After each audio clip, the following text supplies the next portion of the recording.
All right, so I'm going to take you back into the Pyramid of Unas, and I'm always beginning these presentations with an orientation walk into the Pyramid of Unas, just so you know where I am and what I'm talking about. So this is the entry into the Pyramid of Unas, and this is the virtual Pyramid of Unas, courtesy of Egypt Exploration Society. It's a fantastic tool, a great program. It allows you to get as close as you could without going to Egypt to feel what it's like to be inside of this amazing place. So let's walk into the pyramid. Today I'm going to switch gears and go into the sarcophagus chamber. I've been concentrating a lot on the antechamber, the Achet chamber, but we're going to walk into the sarcophagus chamber now, the Duat chamber, basically. And I am going to talk about something incredible that I actually just found on this north wall. So the north wall is the focus of today's presentation. This has to do basically with the revival of the Ka, with the mouth opening ceremony, which is over here. There's some cleansing involved, and then most of this has to do with offerings that are given to the mummy, many different kinds of foods, many different kinds of drinks, and all of this is ritually invoked basically on this wall so that the Ka can call this into being basically by using these spells. But what I did not realize, and I don't think this has been necessarily appreciated even by the translators, is that this is a Heka wall.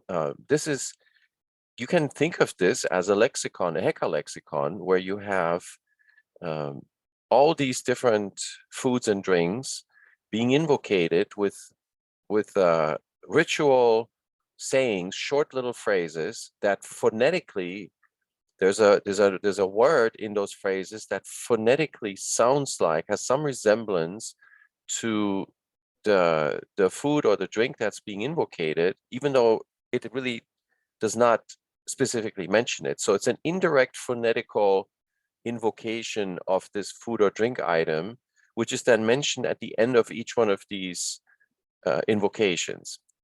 But the ritualistic saying itself, it seems a little odd when you read them one by one. You feel like, what does this really mean? It seems to be somehow related to the Eye of Horus each time, but there's some of these phrases that you just have no idea what that has to do with the overall theme until you realize that it is really meant to just phonetically resemble the actual food or the drink that's mentioned at the end of that column. And that was a major realization for me, that this is basically a Heka training wall, or you could think of it as a lexicon, because there's sort of a one-to-one correspondence between a certain ritual saying and a certain food that's being called into existence on this wall for the Ka. And so the background just may seem a little strange. You might wonder, well, why isn't the wall just calling out the specific food per se? But I think this has to do with this whole background philosophy of Heka, which has to do with creation by using phonetic mimicry. So the ancient Egyptians must have thought that this creative act, you cannot mention the thing itself and then make it appear. You have to indirectly invocate it, and then it will come into existence in the afterlife anyways. I think this is sort of how this works. And when you read this wall, then you begin to appreciate how this really works. And then, of course, it's put into action in other places in the pyramid as well. But this was an eye-opener. So I want to show a couple of examples, and then I'm going to point something out to you that's rather remarkable on this wall. And I am going to start with that because this is a perfect place to show it to you. So if you were to pick the center of this wall, or let's say if I were to do it for you, I would sort of, just approximate it. You would maybe hone in on this area right here, somewhere here. This would be roughly the center of the wall because we have 3 registers. And so here's the first register. Then here is the second register. This is a whole line of columns. Each one of these registers has 55 columns. And then the next line is over here. And then this goes down to here, and then here's this free space. So if I were to pick the center of the wall, at least of the written writing, you know, I might focus somewhere over here. So there's something pretty interesting in column 27, which kind of tends to stick out a little bit also from the hue of the color of the limestone. And now I don't know if this is just in the, I have to actually check this when I go to Egypt in a couple of weeks to see if the column actually does stand out when you're there in person. But at least in this virtual recreation, that column draws you in. And there's something rather interesting in the center of this column, and that is a lioness symbol that has something sticking out of the back. Okay, now when you look closer, you can see that this column is full of scribal errors. So there must have been something that had to be corrected. And so you might think that this correction is what spuriously created by overlapping symbols. Like here, for example, you have the owl M, you have the reed over it. So sort of by coincidence, it seems like that this symbol got to overlie the lioness, okay? And that's a reasonable initial suspicion, and you might just write this off. But what matters is the context. And this is what I want to show you now, because there are 4 instances of this particular text here that you see in this column. And so let me show this to you first.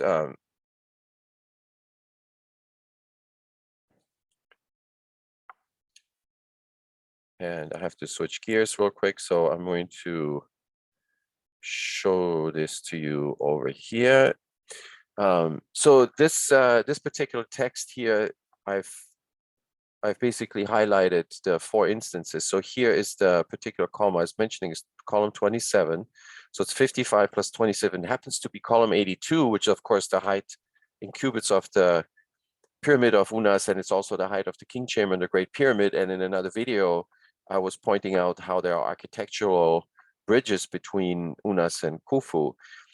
So this is fascinating in of itself. So here we have yet another interesting coincidence, if you want to call it that, but it'll turn out that this may not be a coincidence after all. So this is my first project to show you today. So if you look at these 4 instances of Pyramid 32, the Pyramid Text 32 is a ritual cleansing of the mummy. It's sort of inserted here at the beginning of the offering ritual. Then it is part of the mouth opening ritual, which I have framed here in red. Part of the mouth opening ritual is Pyramid Text 32.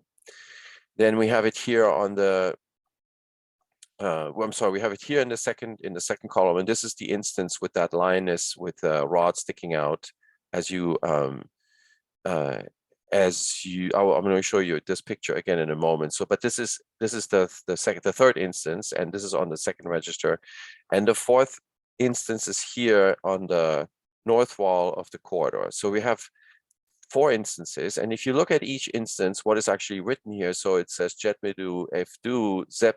Fdu means words to be spoken 4 times, and then it says My Pereti Enek Cheru, and what that is an invocation formula. It basically means be come forth, or come forth when called upon. Okay, so this is basically Heka in a nutshell. So when a Heka spell is voiced or uttered, so to speak, then creation occurs, and the entity that's being called upon indirectly using phonetic mimicry comes into being. And so this is the Heka ritual formula, basically. And so this comes up 4 times. And as you can see in this first instance, there was something that's scratched out below. So this seems to be an error. It seems like an innocent something. There's actually several errors where where something got scratched out and written over. So it appears at least that it's an error. Then we have this particular column here, which is the one that is the one we're wondering about. We have another instance here. You see M. Peretti and Ek, so here it's perfectly spelled out, just like up here on this side. But then again, the second occurrence of it is somehow scratched out or decayed, but it looks like it's been hacked away. And then here we have an intact copy of it in the corridor wall. But here now, in this particular instance, we have this strange overlaying of the symbols. And so let me now show you another a more close-up of this. So this is now the mouth opening ceremony. Here's pyramid text 32. And here is that lioness with the rod. Now, the first clue that this may not be coincidental, or an error rather, is that the word Mehit is written up here, and there is the ha for the delta. Now, I'm not saying that this is meant to say the name of the lioness Mehit, but I'm just pointing out that this is a clue that maybe we're not talking about an error here. Here you, by the way, have two also lines. This has to do with natron. This is the salt from the north and the south. This is part of pyramid, part of the mouth opening ritual. So we have a context here of lines, two lines, the double line, ruti. We have a possible phonetic mimicry of the name Mehit, and then we have this lioness with the rod coming out. And of course, for those of you that don't remember or have not seen this before, what the lioness is with the rod. So I'm just going to review this real quick. This is a slab stele from Wepemnefret, Old Kingdom, 4th Dynasty. In the West Field, he was buried. And this is the stunning slab stele that was hidden inside of his, the south, I'm sorry, the east wall of his tomb. I think it's G 1201. Or yeah, and so anyway, so here's Mehit. This is the lioness with the jaw sign, as we initially called it. And now, since I've been able to come up with a translation for this, but this is not the talk today, but I just want to explain what Mehit is. So Mehit is this lioness that's part of an academic sequence of titles. So here's the royal scribes. This is the chief or the head or the master of the royal scribes, the master of Mehit with the jaw sign. Here's Seshat. So this has to do with archiving, has to do with scribing. And so Wepemnefret was the Seshat priest foremost of the house of the royal knowledge. So this is referring to a library. This is the patron goddess of libraries, Seshat. And here's Mehit sandwiched between in this context of writing and archiving. And so here is the name of the line is spelled out. Mehet is here. This here is a title of Wepemnefret. That means the great one of the 10 of the south. And then here we have the second title, and that says Heka Mehit.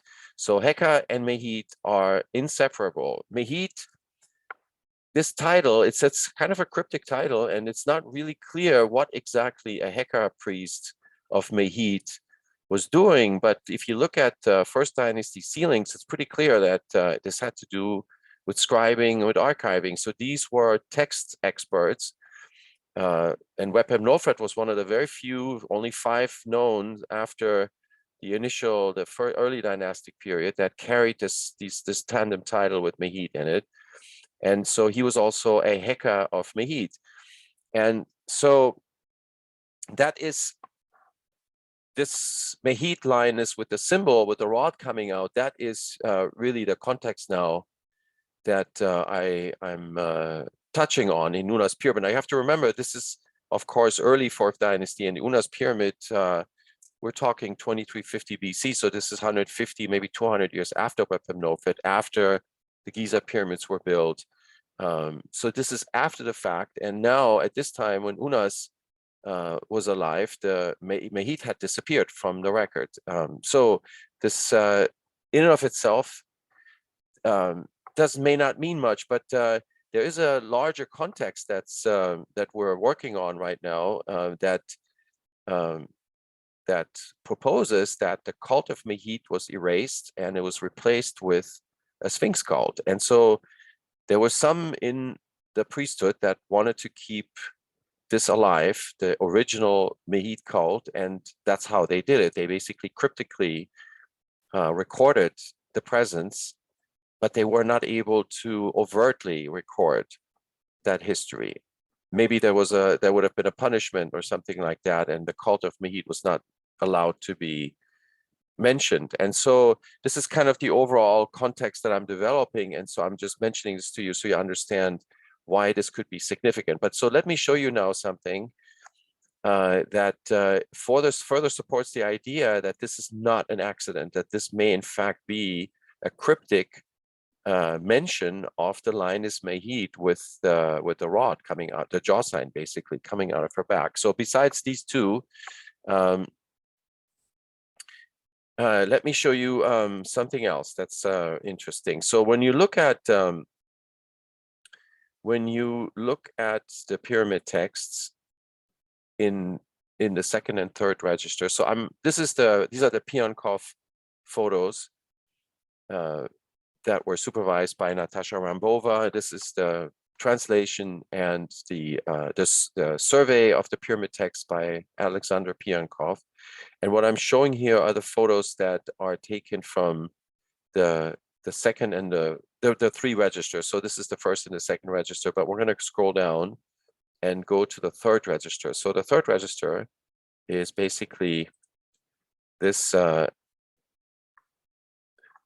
this entire band of text. So these are, remember, 55 columns across. And so I'm going to focus on this right now, just to give you some examples of how this Heka lexicon works.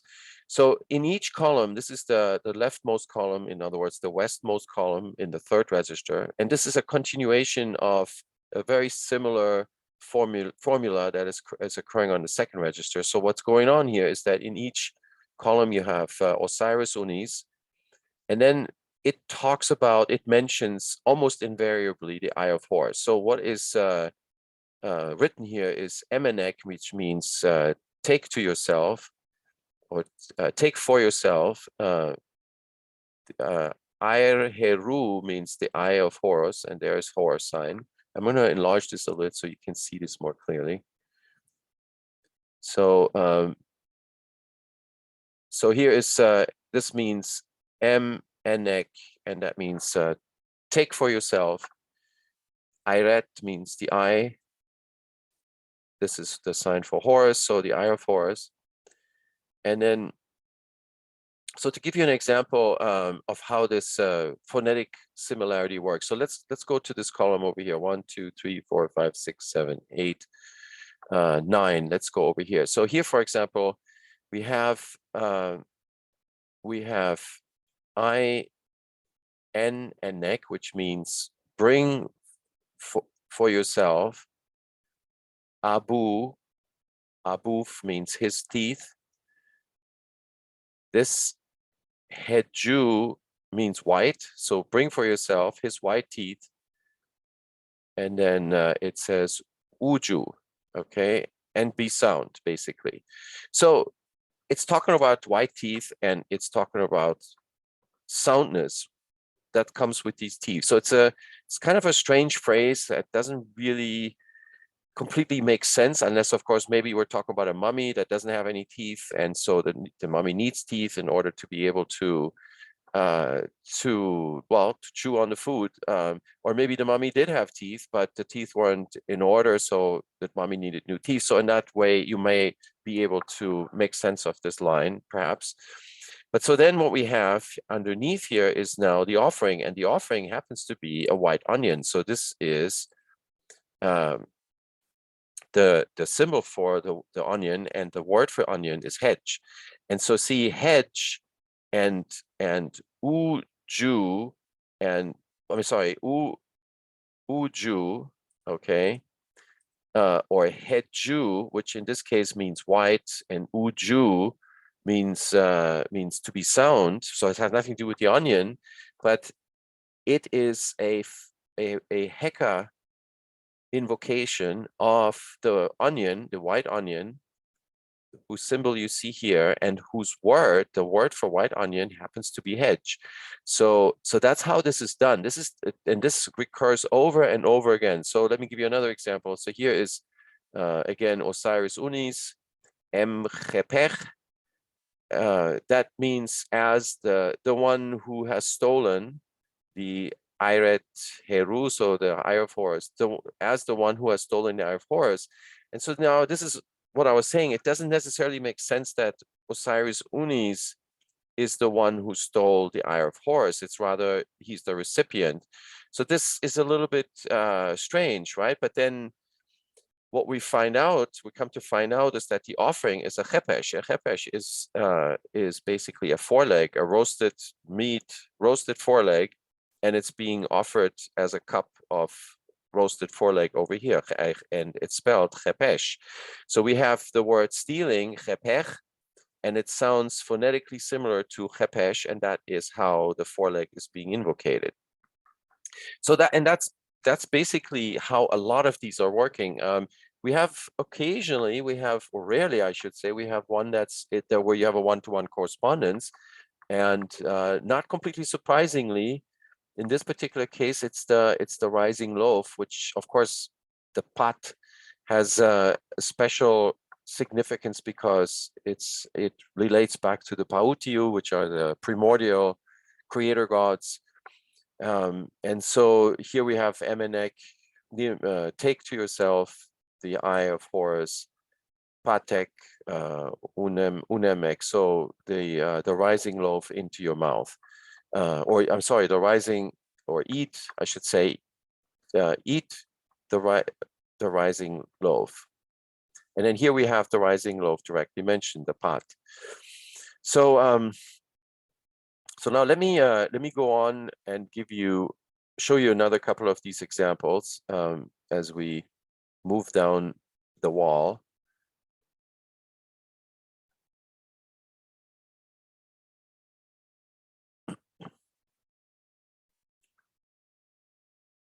So, for example,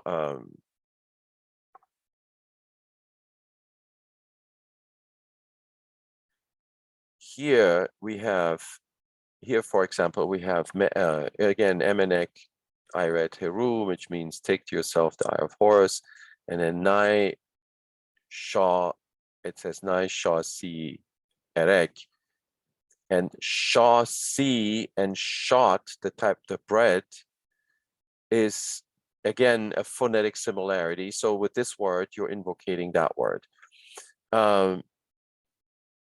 Here now here we come to this column that is column 27. So where here it says Isep Enek, which basically means allot to yourself, or select for yourself. You could say Ayat Heru, the Eye of Horus, and then it says here Nepat, which is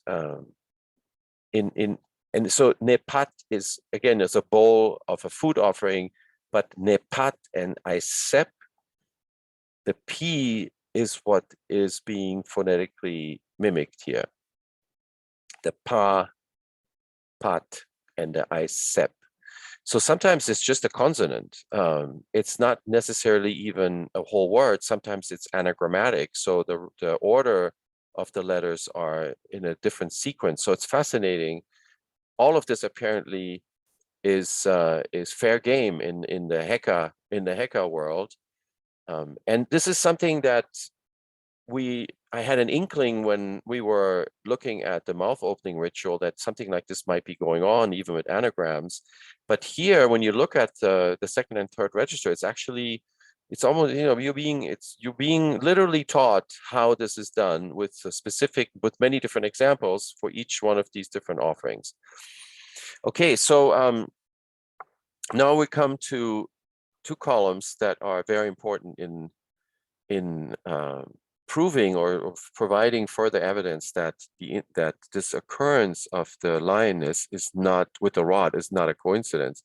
So let me just recapitulate this here real quick. So here's column 27, and now when we move down this is in the second register. Now what we're going to do is move down on column 27 down to the third register, and this is what we see. So here's the third register, and this is column 27. And now here in column 29 and in column 30, we have these two offerings. So it's a Geseret, which is a type of beer. And then here we have Eiteret, which is a type, which is basically cream, whipped cream, you could call it, or it's milk, a type of milk that's being foamed up to become cream. That's what Eiteret is. So we have these two offerings in column 29 and 30. So it's 2 columns away from column 27, where we have this strange lioness with the rod. And so now I'm going to show you something that's rather remarkable. So when you look at the offering goods for Wepemnefret, and remember, here's Mehit. If you look at the columns of offerings, there are several of these offerings that you can also find in the Pyramid of Unas on the north wall. I'm going to show this to you in just a moment. But if you look at carefully, 2 columns down from where Mehit is sitting, you have 2 offerings that are the same as the ones I just mentioned. So there's the Geseret and there is Eiteret. And there are 2 columns down from the actual mention of Mehit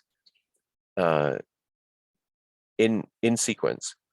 And so to make this really clear, what I've done here is to highlight, this is the third register, here's column 27, and now look, we have these 2 offerings, and they are in the same topographic relationship, so to speak, with Mehit on Wepemnefret Stele. So it's 2 columns down, if you will, and there we have exactly the same 2 offerings. Okay, we have the Geseret and we have the Eiteret. Now, and to underscore the significance of this, I wanted to know, to test the significance of, I wanted to know, what about where are the other offerings located? And as you can see, they're not close. They're all of these have analogs at Unas, but they are off to the sides, okay? One is to the left. This is in fact, the white onion over here. Here's the hedgehette. And then, and all of these other offerings are all the way over here. So this is highly non-random, and a very significant correlation, if you will, between 2 completely different texts. One is from the early fourth kingdom, Wepemnefret, who was only one of 5 Mehit title carriers.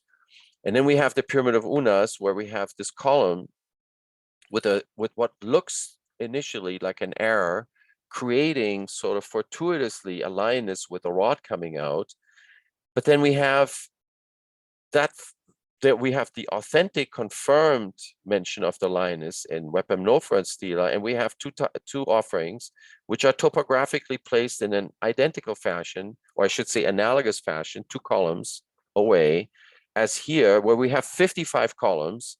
There's so many different ways that these offerings could have been placed, but these 2 happen to be correctly placed in the second and the third column away from this column 27. So I wanted to point this out because it makes it less likely that this instance of the lioness with the rod is just a coincidence. I think it's actually now much more likely that this may be intentional and it's disguised as an error.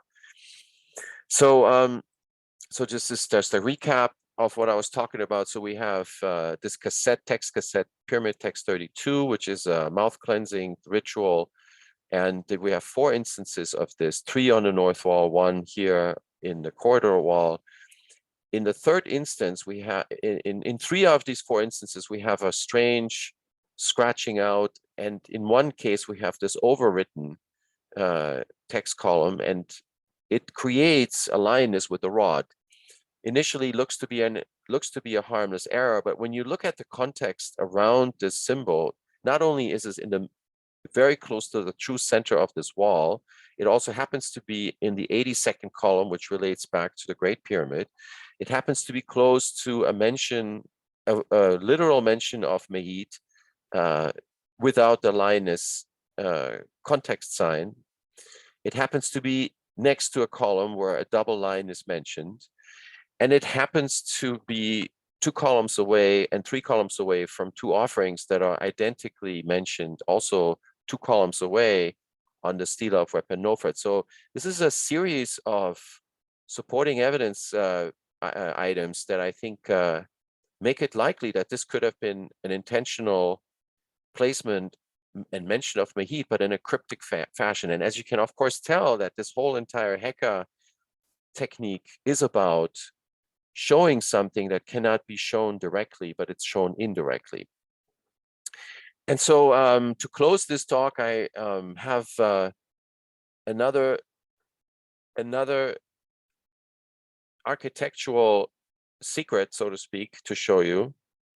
And in order to do that, I'm going to switch to the other side. So now what you're looking at is the south wall of the sarcophagus chamber. And what I've done here is number the columns. So there's 56 text columns here on the south side. On the north side, remember there's 3 registers, each are 55. And so here, when you look in the 11th and 14th column, you have a rather stark overwritten text error. Okay, and we can look at this more closely. We go back to the virtual pyramid. And it couldn't be more obvious that something must have gone really wrong here. You can see it from afar. So when you're standing here, you can see the more dense symbols here in these 2 columns. And when we go closer, then we can take a look to see what actually happened here. And as you can see, it's a mess. Okay, so something was written maybe even 3 times to make some kind of correction. So this must have been a gross error, as it seems. And the same thing happened, maybe not quite as bad, but here, of course, it is. Yes, so there may even be 3 or 4 symbols all overwritten. Now, again, this is once you are alerted to this idea that they're not all arrows may be what they're made out to be, that some of it could be made to look like an arrow, but it actually has there's an intent behind it. Well, so what I did now is to see what column numbers this corresponds to. And the interesting thing is that this corresponds to the 11th and the 14th column. And 11 and 14, of course, immediately bring to mind the angle of the Great Pyramid. So here's the Great Pyramid, here's the Unas Pyramid. This is me sitting in front at Saqqara, and I took this picture and I inset it into a picture of the Great Pyramid looked at from the east side. And what I've done here is to indicate the approximate position of the king chamber inside the Great Pyramid. Here's the shafts that come out of the north and south wall, and here's the height of the Unas Pyramid, 82 cubits. That happens to be also the height of the floor of the king chamber. And so, and here's the base of the Unas Pyramid, 110 cubits. Here's the base of the Great Pyramid, 440 cubits. So there is an architectural relationship, which is unique in the 5th dynasty between the Unas Pyramid and the Great Pyramid. And now we have this, in addition to the other things I mentioned already in my other presentation.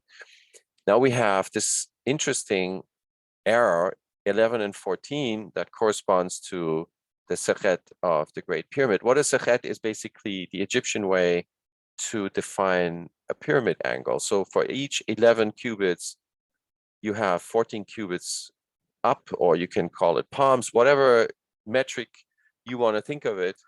11 parts of it sideways, 14 parts of it up creates the golden angle of the Great Pyramid.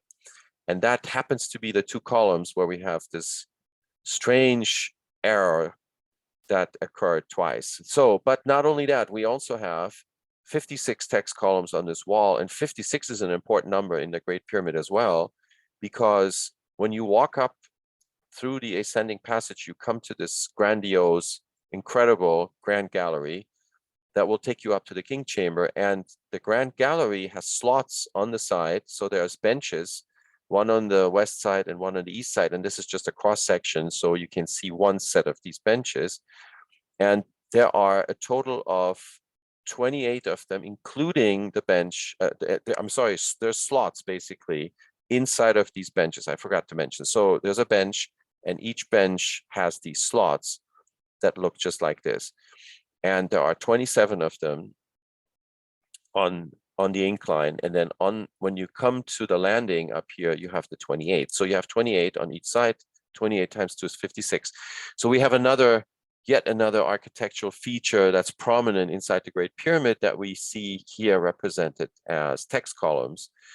And if you remember, of course, the number of rafters that lie that form the ceiling of the king chamber and the apartments that are above the relieving chambers, so that lie above the king chamber, the total number of granite rafters is 43, and that number is the same number as the number of text columns in the antechamber. And I'm going to show this to you one more time, just so you see that there is a common theme that seems to be connecting text columns and text columns, and oh, it just looks like we just tumbled, text columns and architecture in the Great Pyramid. So here we are in the antechamber. Forgive me for the if it made you dizzy. So anyway, so there are 43 text columns here on the south wall, and there are 43 columns here on the north wall. And so you have the same number as you have granite rafters above that form the roofs above the king chamber. And those are, of course, also from south to north. Okay, well, that is it for today. That's a little bit something different. So I'm trying to cover each wall. It takes obviously much more time to cover the entire wall, but I just wanted to point out a few highlights that are interesting for the project that I'm working on. I hope you enjoyed it. See you next time.